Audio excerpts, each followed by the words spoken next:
کوئی بھی ہمارا موقع ہے نا تو اسلام نے اس پر کچھ تعلیمات دی ہیں۔ اگر آپ کو اللہ بیٹا دیتا ہے، بیٹی دیتا ہے، تو اس کا عقیقہ کرنا ہے، دوسروں کو کھانا کھلانا ہے۔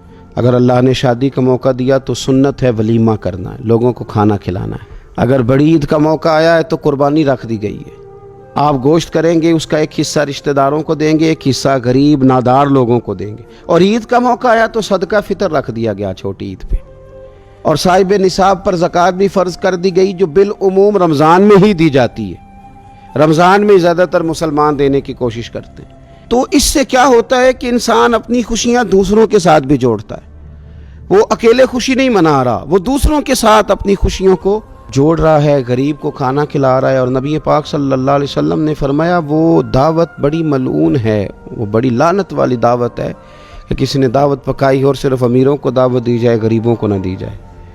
سیاسی افطاریاں کرائی جائیں، اور ولیمے پہ بھی اگر اپنے بیٹے کے بلایا جائے تو امیر لوگوں کو، سیاسی لوگوں کو، بڑے لوگوں کو دعوت دی جائے۔ دعوت تو خیر والی وہ ہے جس میں چھوٹا بڑا امیر غریب سب شریک ہو۔ تو عید کے موقع پر بھی یہ ضروری تو نہیں کہ ہم 6 جوڑے ہی بنوائیں، 3 جوڑوں سے بھی گزارا ہو سکتا ہے۔ اس طرف بھی تھوڑی توجہ کر لیں کہ جس گھر کے اندر 1 جوڑا بھی خریدنا مشکل ہے، یہ کوئی ضروری تو نہیں کہ 10 جوڑے ہی خریدے جائیں، 2 پہ بھی گزارا ہو سکتا ہے۔ 3 جوتے لینے کی بجائے 1 سے بھی عید گزر جاتی ہے، لیکن تھوڑی سی توجہ اگر غرباء کی طرف بھی کر لی جائے، مساکین کی طرف۔ یہ کل پرسوں خبر آ رہی ہے کہ ہمارے پنجاب میں ایک ایسا شہر بھی ہے جس میں باپ نے صرف اس لیے اپنے بچے نہر میں پھینک دیے ہیں کہ انہوں نے عید کے لیے کپڑے مانگے تھے۔ اس قسم کی داستانیں جس قوم کے اندر موجود ہوں تو وہ قوم پھر کسی کا خیال ہی نہ کرے، وہ سارا مال اپنے اوپر ہی خرچ کرنا چاہے، اسے احساس ہی پیدا نہ ہو کہ کسی اور کو بھی ضرورت ہے۔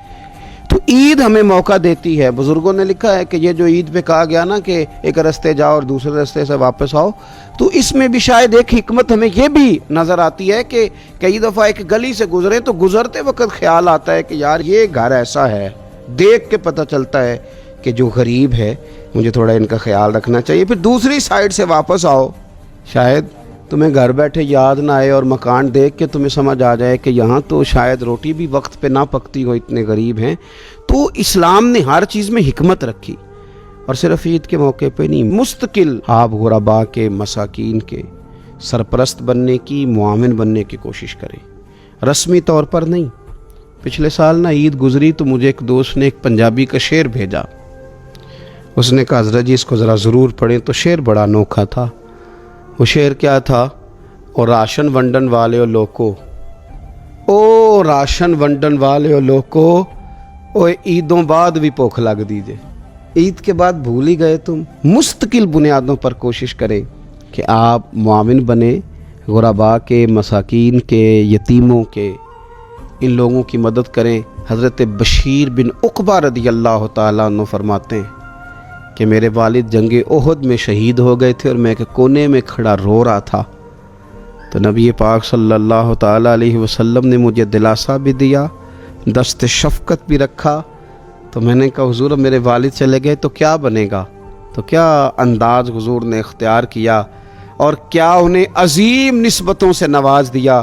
حضور فرمانے لگے اے بشیر بن عقبہ تو پسند نہیں کرتا کہ فاطمہ تیری بہن بن جائے، عائشہ تیری ماں بن جائے اور محمد تیرے والد بن جائیں صلی اللہ تعالیٰ علیہ وسلم۔ مستقل تجھے رشتے نہ دے دیے جائیں، مستقل ہی تجھے سہارا نہ دے دیا جائے، مستقل بنیادوں پر ہی تیرا خیال نہ رکھا جائے۔ تو عید پر، رمضان میں بالعموم اور عید کے بعد بھی کوشش فرمائیں کہ آپ مستقل بنیادوں پر غرباء اور مساکین کا خیال کریں۔